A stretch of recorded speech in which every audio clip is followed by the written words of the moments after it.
कहते हैं गरीब पैदा होना कोई बुरी बात नहीं होती, लेकिन गरीब मर जाना सबसे बुरी बात होती है। इसी विचार से प्रेरित अमित बचपन से ही पढ़ाई में और उन सभी चीज़ों में जी जान से मेहनत करता आया था जिनकी वजह से वो ज़्यादा पैसे कमा पाए। उसने अपना पूरा बचपन गरीबी और आवश्यक चीज़ों की कमी में गुजारा था, लेकिन वो हार मानने वालों में से नहीं था। अगर सही दिशा में मेहनत की जाए तो मेहनत रंग ज़रूर लाती है। अमित भी पढ़ लिख कर इस काबिल बन गया कि उसे किसी अच्छी मल्टीनेशनल कंपनी में नौकरी मिल सके, और उसे एक अच्छी नौकरी मिल भी गई। अमित ने एक एक करके अपने सपने पूरे करने का सफ़र शुरू किया। पहले छोटे छोटे सपने पूरे किए, फिर सही उम्र होने की वजह से शादी कर ली। अगले ही साल एक सुंदर बच्चे का बाप भी बन गया, लेकिन इन सब में उसके सपने पूरे होने का सफ़र रुक गया। उसे इस बात का कोई मलाल नहीं था, लेकिन बचपन से लेकर जवानी तक उसका एक बहुत बड़ा सपना, एक अच्छी बड़ी कार लेने का, वह हमेशा उसके दिमाग में चलता रहता था। बचपन से लेकर आज तक जब भी वह किसी अच्छी कार को रास्ते से गुजरते हुए देखता तो पल भर के लिए वहीं पर रुककर उसे ताकता रहता था। जैसे जैसे दिन बीतते जा रहे थे, उसका यह सपना उसे सोने नहीं दे रहा था। उसने इस सपने को पूरा करने की ठानी और थोड़े थोड़े पैसा जमा करना शुरू किए।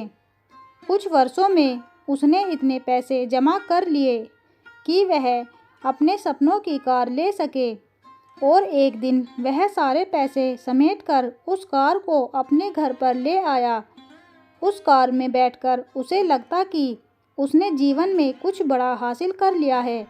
उसे जीत की संतुष्टि मिलती जो कुछ हासिल करने पर मिलती है। वो जितना प्यार अपने 5 साल के बेटे के साथ करता, उतना ही प्यार अपनी कार से भी करता था।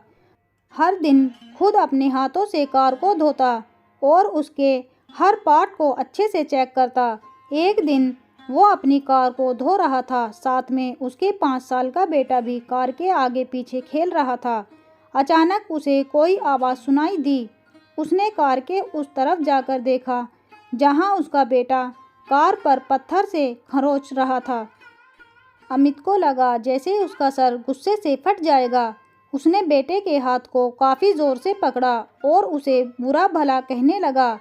बच्चा दर्द के मारे रोए जा रहा था, लेकिन अमित का गुस्सा शांत नहीं हो रहा था। 2-3 मिनट बाद जब उसने बच्चे का हाथ छोड़ा तो उसे समझ में आया कि ज़्यादा ज़ोर लगाने की वजह से बच्चे की हाथ की उंगली टूट गई। वो उसके सवाल का कोई जवाब नहीं दे सका और बाहर आकर अपने किए पर पछताने लगा। उसे एक बार फिर से उतना ही गुस्सा आया जितना अपने बच्चे पर आया था, लेकिन इस बार का गुस्सा अपने आप पर और उस कार पर था जिसकी वजह से उसने अपने मासूम बच्चे को हानि पहुंचाई थी।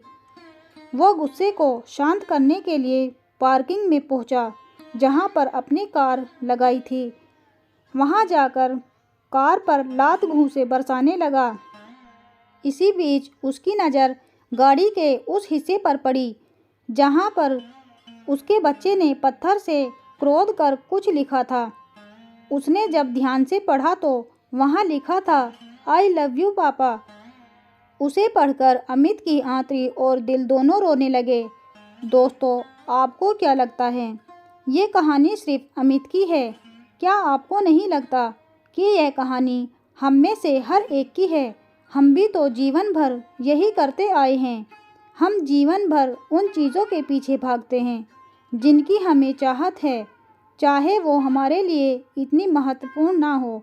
और ऐसी चीज़ों के लिए हम अपने जीवन की उन महत्वपूर्ण चीज़ों को नज़रअंदाज कर देते हैं या खो देते हैं जो हमें आशीर्वाद के रूप में मिलती है और कितना भी पैसा खर्च करने से भी वापस नहीं मिलती है। मैं उम्मीद करती हूँ कि इस कहानी को पढ़कर आप थोड़ी देर रुक कर सोचेंगे कि आप जिस वस्तु को पाने के लिए दौड़ लगा रहे हैं, क्या वो आपके जीवन में सर्वोपरि है या आपके जीवन में उससे भी ज़्यादा महत्वपूर्ण कुछ है जिसे आप इग्नोर करते आए हैं। दोस्तों, आशा करती हूँ आज की ये कहानी आपको ज़रूर पसंद आई होगी। अगर पसंद आई हो तो प्लीज़ हमारे चैनल को लाइक, शेयर एंड सब्सक्राइब करना ना भूलें। मिलते हैं एक नई कहानी के साथ, तब तक के लिए बाय बाय।